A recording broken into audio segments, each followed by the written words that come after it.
নমস্কাৰ বন্ধুসকল, আপোনালোকক মোৰ চেনেলটোলৈ স্বাগতম। আজি মই বদমাছ ৰুলৰ কেইটামান কুৱেশ্যন লৈ আহিছোঁ চিম্পলিফিকেশ্যনৰ। ইয়াত প্ৰথম কুৱেশ্যনটো কি দিছে চাব। ইয়াত কি দিছে 40 + 20 ডিভাইডেড বাই 5 × 7 - 10। যদি আপোনালোকৰ এনেকুৱা ধৰণৰ কুৱেশ্যন আহে পৰীক্ষাত, তেতিয়াহ'লে আপোনালোকে যদি এইফালৰ পৰা চিৰিয়েলি কৰি যায় তেনেহ'লে অংকটো ভুল হৈ যাব। ইয়াত এটা আপোনালোকৰ এটা সূত্ৰ আছে, সূত্ৰ মানে এটা নিয়ম, আৰু এইটো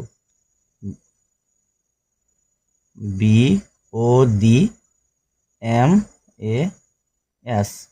তাৰমানে হ'ল বি মানে হ'ল ব্ৰেকেট, তাৰপিছত অৰ্ডাৰ তাৰমানে আমাৰ ঘাত যি থাকে সেইটো, তাৰপিছত ডিভিজন তাৰমানে হৰণ, তাৰপিছত আমাৰ মাল্টিপ্লিকেশ্যন তাৰমানে পূৰণ, তাৰপিছত এডিশ্যন আৰু ছাবষ্ট্ৰাকশ্যন। এডিশ্যন মানে হ'ল যোগ, ছাবষ্ট্ৰাকশ্যন মানে হ'ল বিয়োগ। তাৰমানে আমাৰ ব্ৰেকেটৰ কামখিনি প্ৰথমতে কৰিব লাগিব। তাৰপিছত আমাৰ ধৰি লওক যিকোনো এটা সংখ্যা এৰে যিটো ঘাত থাকে তাৰ কামখিনি কৰিব লাগিব। তাৰপিছত আহিব আমাৰ হৰণ, তাৰপিছত পূৰণ, তাৰপিছত যোগ, তাৰপিছত বিয়োগ। আমি এইটো নিয়মত কৰি যাব লাগিব। ইয়াত যদি চাওঁ আমি, ইয়াত আমাৰ প্ৰথমতে মই এইটো লিখি লৈছোঁ 40 + 20 ডিভাইডেড বাই 5 × 7 - 10। এইটো মই লিখি ল'লোঁ।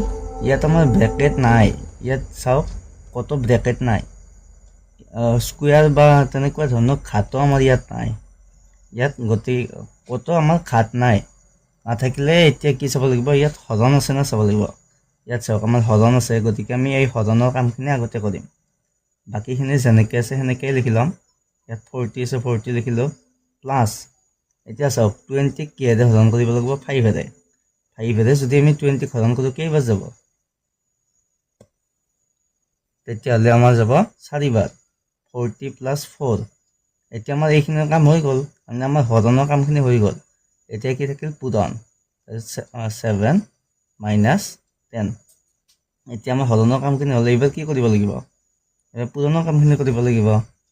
এতিয়া আমাৰ ইয়াত চাওক 40 আছে, 40টো 40 লিখিলোঁ, প্লাছ এতিয়া আমাৰ কি পূৰণ আছে, 4 পূৰণ 7 আছে, 7 4 কি হ'ব আমাৰ 28 হৈ যাব। 28 - 10। এইবাৰ আমাৰ কি কৰিব লাগিব, যোগ। তাৰমানে আমাৰ এই দুটা যদি যোগ কৰি কিমান হ'ব, 8 আৰু 6, তাৰমানে 68 মাইনাছ কি হ'ব, 10। এতিয়া আমি 68ৰ পৰা যদি 10টো বিয়োগ কৰি কিমান হ'ব, 58। গতিকে আমাৰ এইটো ৰাইট হৈ যাব। এইটো এই নম্বৰটো আছে, এইটো ৰাইট হৈ যাব। আপোনালোকে যদি এফালৰ পৰা কৰি যায় কিন্তু তেতিয়া অংকটো আপোনালোকৰ ভুল হৈ যাব। আপোনালোকে এইটো নিয়মতহে কৰিব লাগিব, বদমাছ নিয়মতহে কৰিব লাগিব। এতিয়া নেক্সট কুৱেশ্যনটো চাওঁ। ইয়াত চাওক নেক্সটটো কি দিছে আমাৰ, এইবাৰ দিছে 5 পূৰণ 5 পূৰণ 3 বিয়োগ 12 হৰণ 4 যোগ 8। এইটো আমি বদমাছ যোগ কৰি ল'ম, BODMAS। তাৰমানে আমাৰ কি, ইয়াত আমাৰ কোনো ধৰণৰ ব্ৰেকেট নাই, গতিকে বিটো গুচি গ'ল। কোনো ধৰণৰ আমাৰ ঘাত নাই, তাৰমানে অৰ্ডাৰ মানে ঘাত, ইয়াত কোনো ধৰণৰ ঘাত নাই, এইটোও গুচি গ'ল। ঘাত মানে আপোনালোকে বুজি পাইছেনে, ইয়াত ধৰি লওক 2 স্কুৱেৰ বা 3 স্কুৱেৰ, 2 কিউব এনেকৈ যদি থাকে সেইখিনি কাম আগতে কৰিব লাগিব। তাৰমানে ব্ৰেকেটৰ পিছতে এইখিনি কাম আহি যাব। তাৰপিছত ডি, তাৰমানে ডিভিজন চাওক, ডিভিজন আছেনে নাই, ইয়াত চাওক ডিভিজন আছে, তাৰমানে হৰণ আছে। গতিকে আমি বাকীখিনি যেনেকৈ আছে সেনেকৈ লিখি ল'লোঁ, 5 পূৰণ 3। তাৰপিছত আমাৰ কি হ'ব, এইটো হৰণৰ কামখিনি কৰিব লাগিব।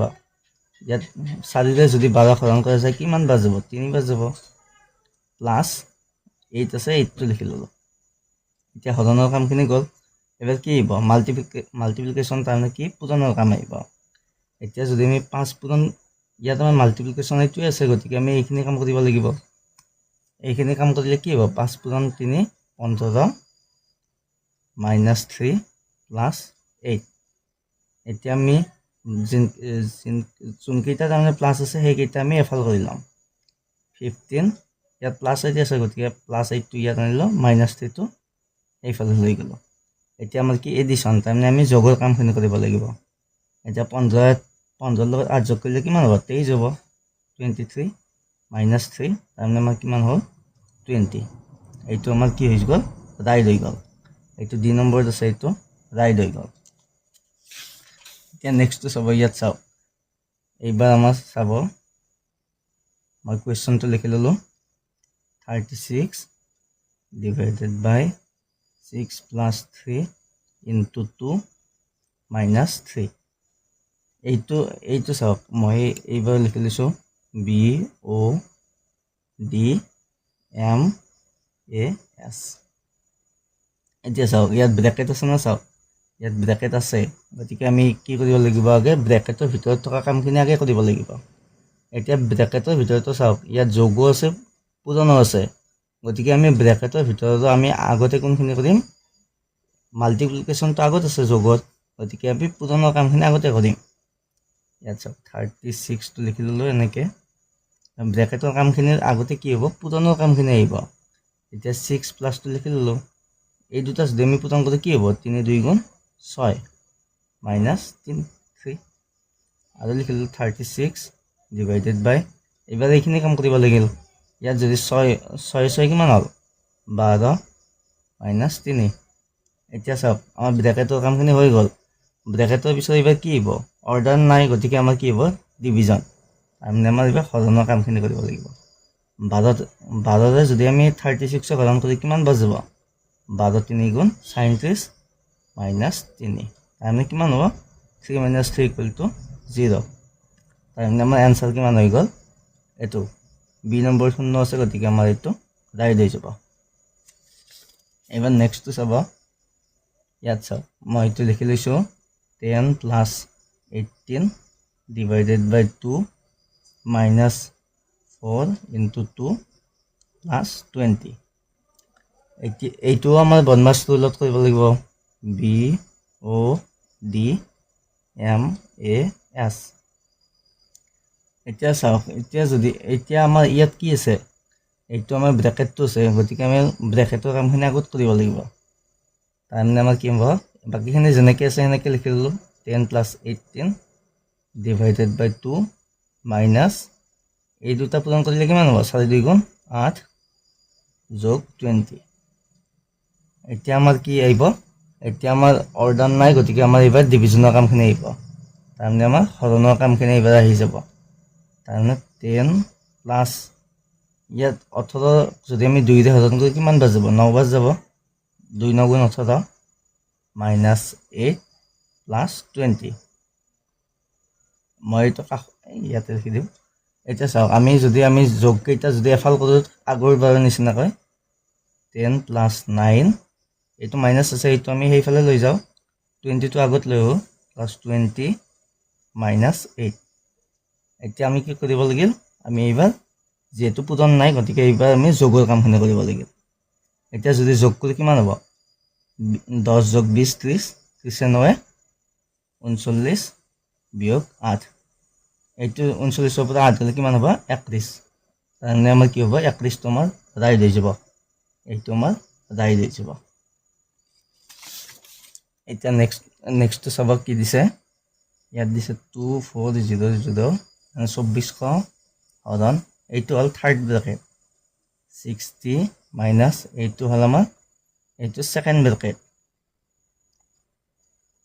আৰু ইয়াত কি দিছে 144 ডিভাইডেড বাই এইটো আমাৰ ফাৰ্ষ্ট ব্ৰেকেট 72 ডিভাইডেড বাই 6 এইকেইটা আমি ক্লজ কৰি দিলোঁ এইটো সুধিছে এইটো আগৰবাৰৰ নিচিনাকৈ আমি কি কৰিম B O D M A S বদমাছ ৰুল হিচাপত কৰিম কিন্তু আমি কি কৰিব লাগিব যিটো ফাৰ্ষ্ট ব্ৰেকেট তাৰমানে এইটো একেবাৰে সৰু ব্ৰেকেট এইটোৰ কামখিনি আগত কৰিব লাগিব তাৰপিছত ছেকেণ্ড ব্ৰেকেটৰ কাম আৰু পিছত একেবাৰে থাৰ্ড ব্ৰেকেটৰ কাম তাৰমানে আমি ফাৰ্ষ্ট ব্ৰেকেটৰ ভিতৰত যিখিনি কাম আছে সেইখিনি আগত কৰিম তাৰপিছত ইয়ালৈ আহিম তাৰপিছত ইয়ালৈ আহি এইটো কৰিম এতিয়া চাব আমি এইটো যেনেকৈ আছে লিখি ল'লোঁ 2400 ডিভাইডেড বাই এইটো থাৰ্ড ব্ৰেকেট আমি এইটো এনেকৈয়ে লিখিছোঁ মাইনাছ এইটো ছেকেণ্ড ব্ৰেকেটটো আমি এতিয়ালৈকে এনেকৈ ৰাখিম ডিভাইডেড বাই এইখিনি কৰিলে কি হ'ব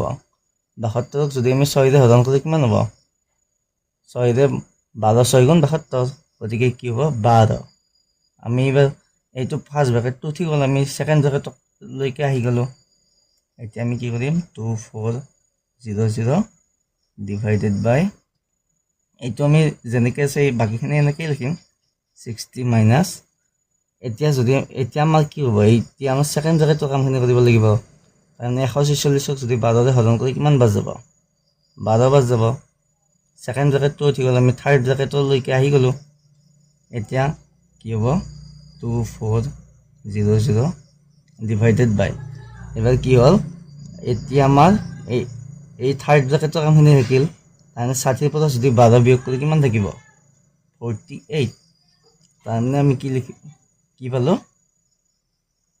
24 হৰণ 48 তাৰমানে আমি কি লিখিব পাৰো 2400 ডিভাইডেড বাই 48 আমি জানো 24 2 গুণ কি 24 2 গুণ 48 আৰু ইয়াত কিমান থাকিব 100 তাৰমানে আমি যদি 24 ৰে দুটা হৰণ কৰি কিমান বাজ যাব এইটোক 2 বাজ যাব আৰু এইটোক 100 বাজ যাব এতিয়া আমি 100টোক যদি 2 ৰে হৰণ কৰি কিমান বাজ যাব 50 তাৰমানে আমাৰ ৰাইট আনসাৰ কিমান হৈ গ'ল 50 এইটো C নম্বৰত আছে গতিকে এইটো আমাৰ ৰাইট হৈ যাব গতিকে আজি ভিডিঅ'টো এইখিনি আছিল যদি ভিডিঅ'টো ভাল লাগিছে লাইক কৰি দিব বন্ধুসকলৰ লগত শ্বেয়াৰ কৰি দিব আৰু যদি নতুনকৈ চেনেলটোত নতুনকৈ আহিছে চেনেলটো সাবস্ক্ৰাইব কৰি দিব ধন্যবাদ